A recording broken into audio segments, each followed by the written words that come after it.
before there were the Reds, the Bengals, riverboats, and that special chili that some of us love and the rest of us love to hate, Cincinnati was just a prime piece of real estate inhabited by Native American tribes in the southwest corner of what is now Ohio. Located on the northern banks of the Ohio River between the Great Miami and the Little Miami rivers, this territory was abundant in water, which made it a hot commodity for pioneers in that time. So it's no wonder that in 1788, a group of 3 men banded together to buy up 800 acres of land at what I think is a pretty fair price, $500.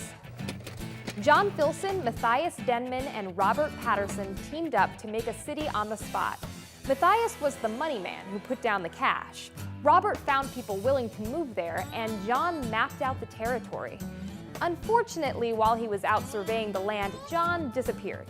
Some believe he may have been killed by Shawnee Indians. Still, the men pushed forward to build their city on the Ohio River. Israel Ludlow replaced John and divided the land into suitable lots. To each of the first 30 settlers, they gave a couple free lots.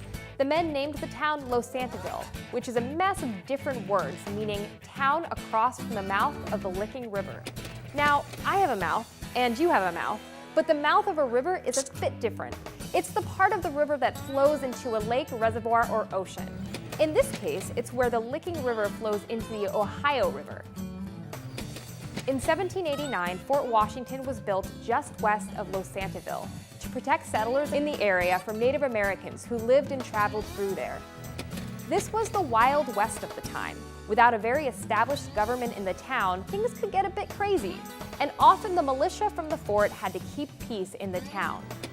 One day, the governor of the Northwest Territory, which Losantiville was a part of, Arthur St. Clair, came to visit the city in 1790. One thing he didn't like? The name Losantiville. Instead, he declared that the city would be renamed Cincinnati, after the ancient Roman statesman Cincinnatus. Soon, Cincinnati grew in size as more people traveled west to settle new territory. Many people saw the city as the perfect spot to sell supplies to those traveling even farther west along the Ohio River. Warehouses were built to hold these goods, and even though Fort Washington closed, the city carried on. It became the spot for hotels and businesses. Farmers would bring their crops there to sell down the river. By 1803, the year when Ohio became a state, there were about 1,000 people living in Cincinnati.